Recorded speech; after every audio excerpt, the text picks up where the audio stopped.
سلطان محمود غزنوی کا دربار لگا ہوا تھا۔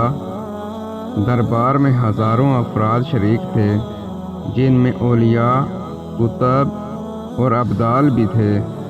سلطان محمود نے سب کو مخاطب کر کے کہا، کوئی شخص مجھے حضرت خضر علیہ السلام کی زیارت کرا سکتا ہے؟ سب خاموش رہے۔ دربار میں ایک غریب دیہاتی کھڑا ہوا اور کہا، میں زیارت کرا سکتا ہوں۔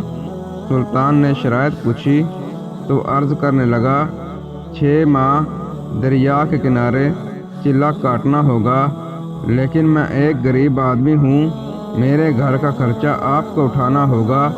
سلطان نے شرط منظور کر لی۔ اس شخص کو چلہ کے لیے بھیج دیا گیا اور گھر کا خرچہ بادشاہ کے ذمے ہو گیا۔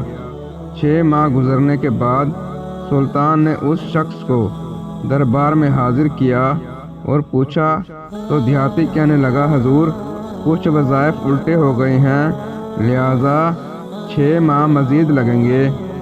مزید 6 ماہ گزرنے کے بعد سلطان محمود کے دربار میں اس شخص کو دوبارہ پیش کیا گیا تو بادشاہ نے پوچھا، میرے کام کا کیا ہوا؟ یہ بات سن کے دیہاتی کہنے لگا، بادشاہ سلامت، کہاں میں گناہ گار اور کہاں حضرت خضر علیہ السلام، میں نے آپ سے جھوٹ بولا، میرے گھر کا خرچہ پورا نہیں ہو رہا تھا، بچے بھوک سے مر رہے تھے، اس لیے ایسا کرنے پر مجبور ہوا۔ سلطان محمود غزنوی نے اپنے ایک وزیر کو کھڑا کیا اور پوچھا، اس شخص کی کیا سزا ہے؟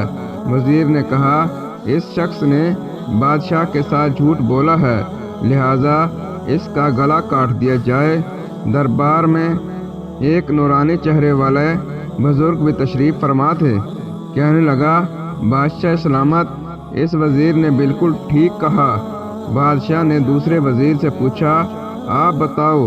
اس نے کہا کہ اس شخص نے بادشاہ کے ساتھ فراڈ کیا ہے، اس کا گلا نہ کاٹا جائے بلکہ اسے کتوں کے آگے ڈالا جائے تاکہ یہ ذلیل ہو کر مرے، اسے مرنے میں کچھ وقت تو لگے۔ دربار میں بیٹھے اسی نورانی چہرے والے بزرگ نے کہا، بادشاہ سلامت، یہ وزیر بالکل ٹھیک کہہ رہا ہے۔ سلطان محمود غزنوی نے اپنے پیارے غلام ایاز سے پوچھا، تم کیا کہتے ہو؟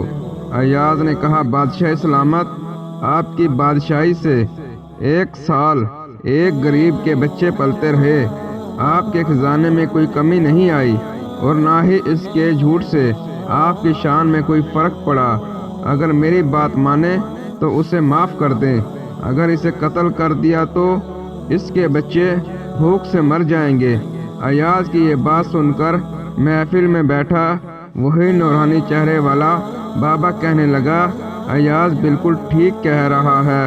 سلطان محمود غزنوی نے اس بابا جی کو بلایا اور پوچھا، آپ نے ہر وزیر کے فیصلے کو درست کہا، اس کی وجہ مجھے سمجھائی جائے۔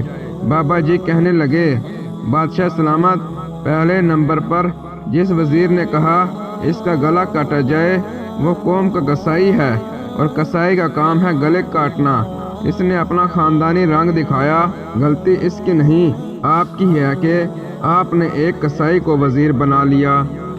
دوسرا جس نے کہا اسے کتوں کے آگے ڈالا جائے، اس وزیر کا والد بادشاہوں کے کتے نہلایا کرتا تھا، کتوں سے شکار کھیلتا تھا، اس کا کام ہی کتوں کا شکار ہے، تو اس نے اپنے خاندان کا تعارف کرایا۔ آپ کی غلطی ہے کہ ایسے شخص کو وزارت دی جہاں ایسے لوگ وزیر ہوں، وہاں لوگوں نے بھوک سے ہی مرنا ہے۔ اور تیسرا ایاز نے جو فیصلہ کیا تو سلطان محمود سنو، ایاز سید زادہ ہے، سید کی شان یہ ہے کہ سید اپنا سارا خاندان کربلا میں ذبح کرا دیتا ہے مگر بدلہ لینے کا کبھی نہیں سوچتا۔ سلطان محمود اپنی کرسی سے کھڑا ہو جاتا ہے اور ایاز کو مخاطب کر کے کہتا ہے، ایاز، تم نے آج تک مجھے کیوں نہیں بتایا کہ تم سید ہو؟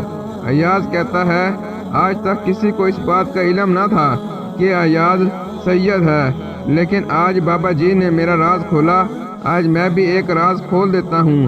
اے بادشاہ سلامت، یہ بابا کوئی عام ہستی نہیں، یہی حضرت خضر علیہ السلام ہیں